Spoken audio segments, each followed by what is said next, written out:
Itong motor na maraming kaaway. Ngayon na testing ko na siya, damn, napakalakas, no? So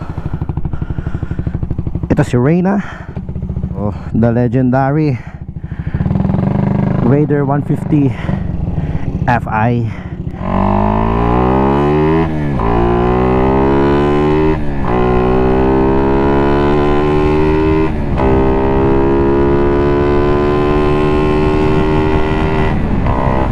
Oh my God.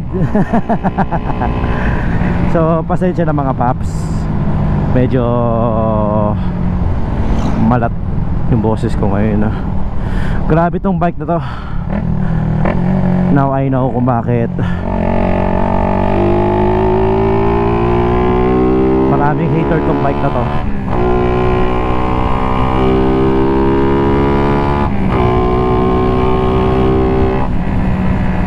Sus ko po. So gamit ko ngayon si Reyna. Hiniram ko kay Proud Downshift Vinci ang kanyang Suzuki Raider 150 Fi. Dadali ko lang siya sa Ternate. Magpapahangin lang ako doon. Solo ride tayo ngayon, no? Kasi si Pops Downshift di makakasama ngayon sa bundok. Si Pagoda ang idol nyo, kaya solo ride muna tayo. So sinanla ko muna si Renji doon kay ano, no? Kay Brad. Grabe yung lakas itong bike na to. Now I know kung bakit yung mga user ng motor na to para sila sinasapian. Napakalakas. Kumbaga kung i-define ko tong bike na to, para siyang pocket rocket.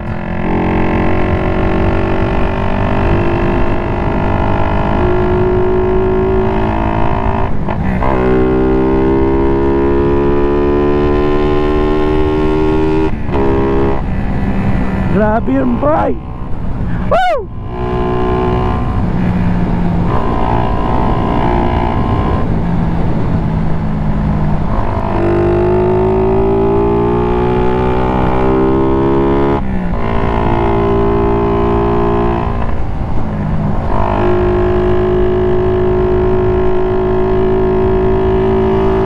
Men,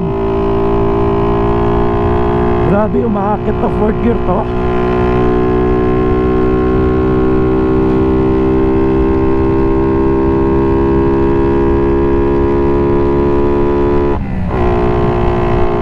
Talaga na ito.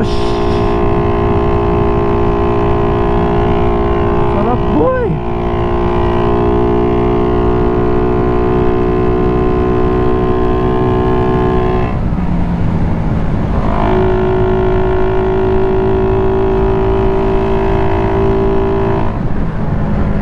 Grabe itong bike na to.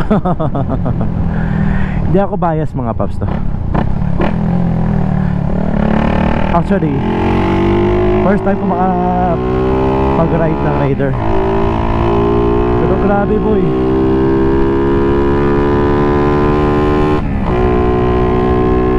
Yung CBR ko hindi kaya umakit na ganito pag sinag-ride ko.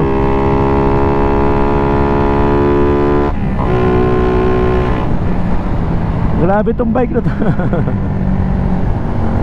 Little later.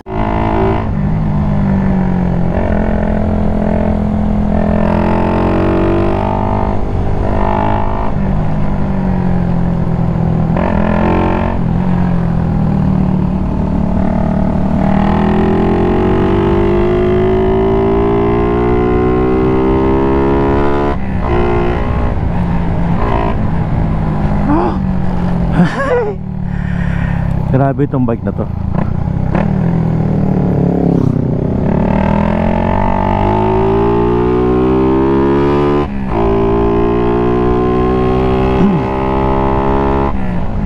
So medyo nagpo-focus tayo mga friend, kasi first time ko ang dadalhin sa cornering to si Reyna. So far I am very impressed with this bike, man.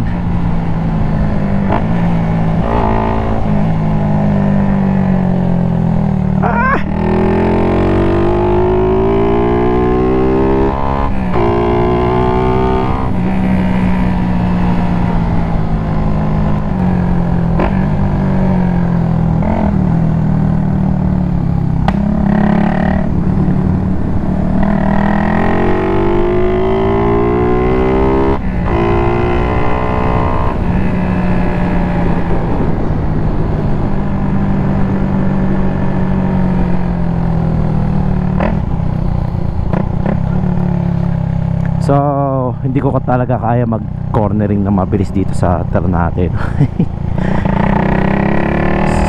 Ewan ko, feel ko napakatarik talaga dito. Hindi kaya no sa Benguet nun. Hindi ko alam, o mas mabait lang talaga yung mga corner doon compare dito. Dito kasi technical yung mga kurbada eh, kaya hindi talaga ako nagmamabilis dito sa Ternate.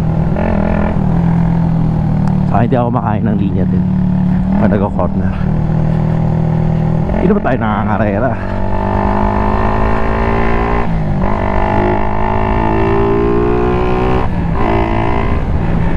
Sa public road tayo, no? Pero damn, I'm loving this bike.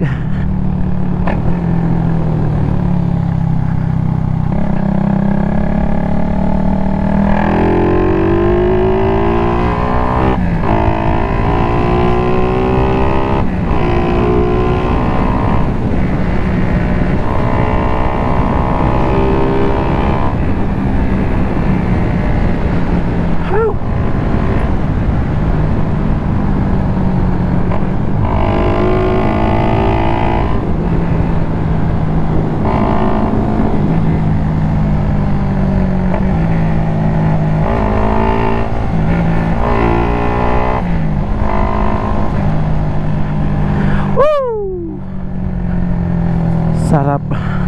Kala mo tulin-tulin ko, no? Meanwhile, so yung mga paps, si Reyna Suzuki Raider 150 Fi ni Pops Downshift Vinci. Grabe ang lakas ng bike na to. Hindi ko alam kung matulin ako, pero feel ko mabagal ako doon. Kasi pag si Pops Downshift Vinci nagpatakbo na ito, eh nalipad talaga tong bike na to na. Hindi naman nalipat, joke lang yan, baka ma-LTO tayo. So yun mga paps, ang ating Raider Fi. Actually, first time kong gumamit ng Raider 150 Fi, no? I would say eye-opener para sa akin makapag-drive ng ganitong motor, no? At sa gitna ako ng kalsada, wala naman masyadong sasakyan. So now I know kung bakit yung mga may-ari nito eh racing, yung mga kamote, yung iba naman na chill ride lang na gumagamit nito, napagkakamalang kinakarera sila. So hindi ko alam ang full specs ng bike na to, pero as far as I know, sasabihin ko sa inyo ang specs nito. Kung gusto nyo naman malaman kung anong mga pinalitan dito ni Pops Downshift Vinci, check nyo na lang yung channel niya, no? Pero ako, titingnan natin visually kung anong mga in-install dito ni Pops. So hindi ko alam kung anong year model to, nakalimutan ko na. So isa-isahin natin.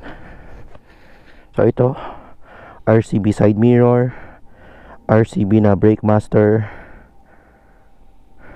tama ba? RCB na brake master, RCB na clutch lever, RCB grips. Ito, ang alam ko, this is Astron lever guard.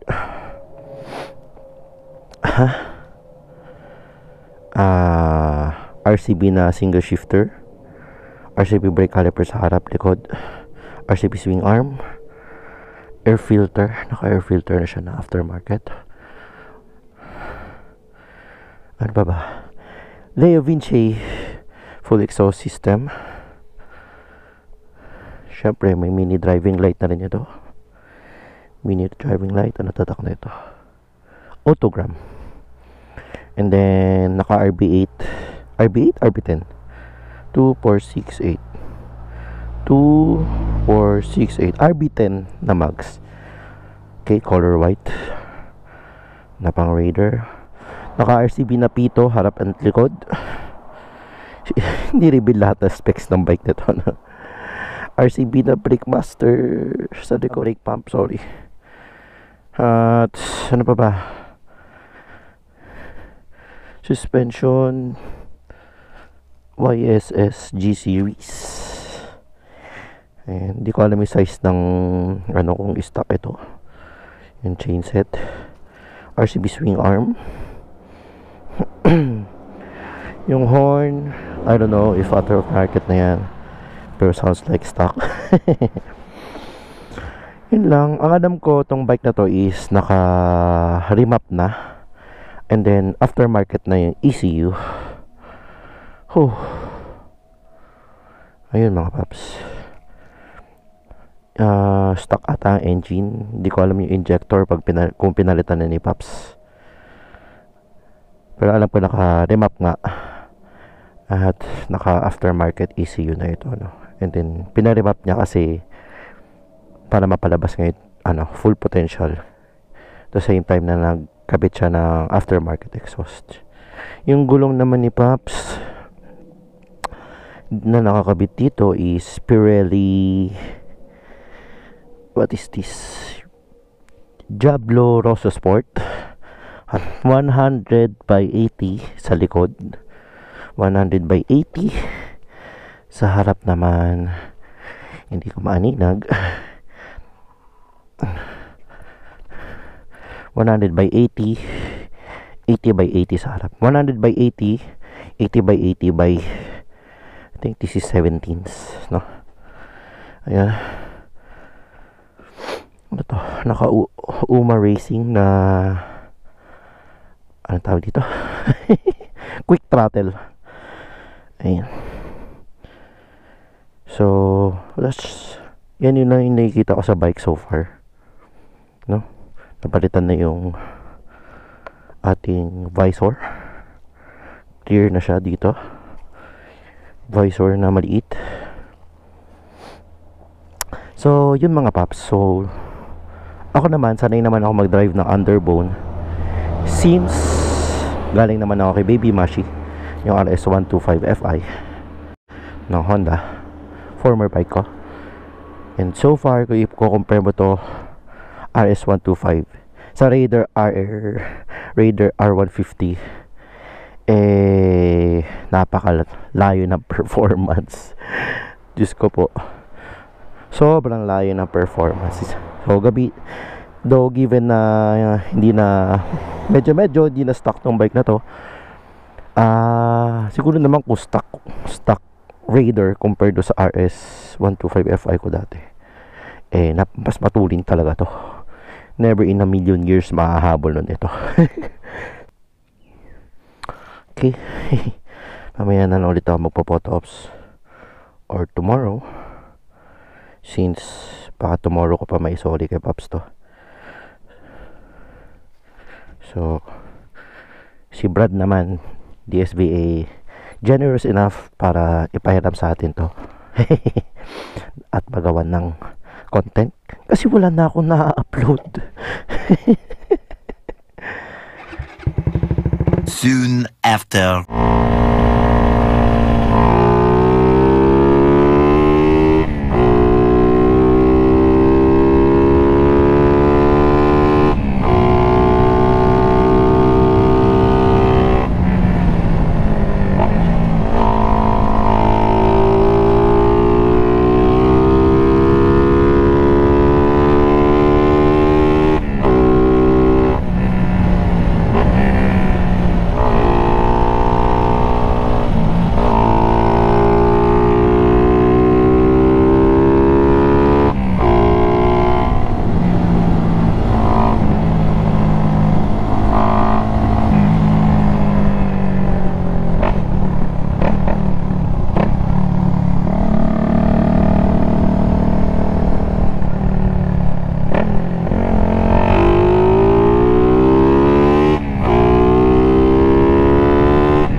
Okay, baba na. Grabe. Akmang-akma yung Raider sa riding style ko for now.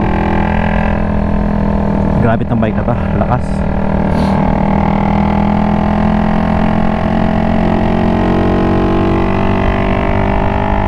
Bili pa ako sa bike na to. I am speechless.